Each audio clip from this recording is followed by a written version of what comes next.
Hi everyone, happy Wicked Wednesday and welcome to Shivers.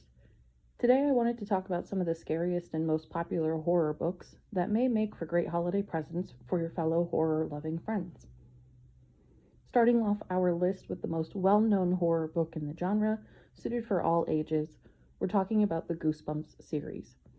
The very first Goosebumps book ever written was Night of the Living Dummy in 1993 by R.L. Stine, featuring a well-branded ventriloquist dummy Slappy. As it stands today, there are a total of 62 Goosebumps books, all written by R.L. Stine, and 2 Goosebumps movies, which are sure to bring the spookiness and nightmares to kids and adults alike. Getting into the more serious version of Goosebumps, Scary Stories to Tell in the Dark is a trilogy full of truly terrifying short stories. The first book, written in 1981, has become a huge success within the past 10 years, being made into a feature film in 2019, grossing over $100 million at the box office. These stories will live on for many years and will probably continue to cause kids to sleep with their lights on. Going back and rereading a few of these short stories, I still get the shivers from how truly scary they are. Similar to Scary Stories to Tell in the Dark, a book called In a Dark, Dark Room is one of the classics, filled with short stories that are a bit more animated and cartoonesque than Scary Stories to Tell in the Dark. Written in 1984, this book is made for kids, with stories of scary folklore and made-up fantasy stories sprinkled throughout. This is the perfect book to read next to a campfire while making s'mores, making everyone afraid to look outside into the woods. Moving on to the year 2000, a book called House of Leaves is the next on our list.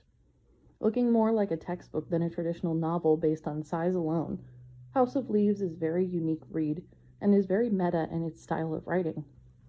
The House of Leaves synopsis focuses on a story about a young man who finds a manuscript about a family's documentary, the Navidson Record,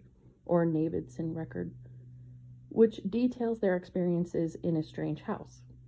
The story and documentary itself is so insane and twisted that it affects anyone who reads it, sending our main character through bouts of insanity himself. If you want to read that is all-encompassing and will make you feel like you're a part of the story, be sure to check this one out. The most trendy horror book out right now, and on this list, is called Tender is the Flesh.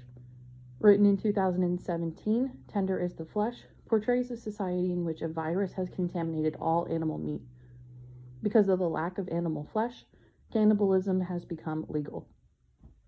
Our main character, a human meat supplier, is conflicted by this new society and tortured by his own personal losses. It's a story that's blatantly scary based on cannibalistic society in the apocalyptic setting, but is also a story that has deeper meaning, discussing themes of vegetarianism that we are encouraged to follow in real life, wrongdoings of animal processing plants, and the overall mistreatment of people from governments. It's a gory read, but one that has a great message underlying. Moving on to our true highlight, this list wouldn't be complete without mentioning the king of horror himself, Stephen King. Whether or not you're a horror fan, you know his name. It, Misery, The Stand, The Shining, a few of his stories to highlight. Most of his 500-plus page books have been made into feature films or television shows, and are certainly worth watching. I haven't read too many of his books, but have read The Shining, as I wanted to see the difference between it and the classic film. Stephen King is a great storyteller and has a wonderful way of spreading fear subtly. Although his books aren't branded as made for all ages, I do believe that people of all walks of life can take a look at his work and take something from it. For our last 2 horror books on this list, I want to mention some lesser known ones. For our first one, we're talking about Hell's Hideaway. Hell's Hideaway focuses on a group of kids and a main character named Melissa who go to a traveling haunted house at Halloween time, their last one before high school graduation, but find themselves trapped in this real-life haunted carnival. The premise of the book is who's going to make it out alive and what's really going on. Are they in hell or are they in a haunted house? My sister Michelle wrote this book and can print them out, so direct message me or her if you're interested in this book.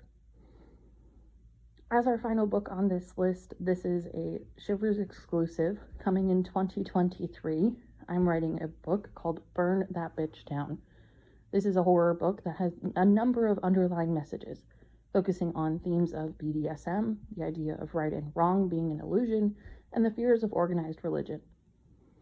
While this book isn't necessarily for people of all ages, it is for both non-horror and horror fans alike.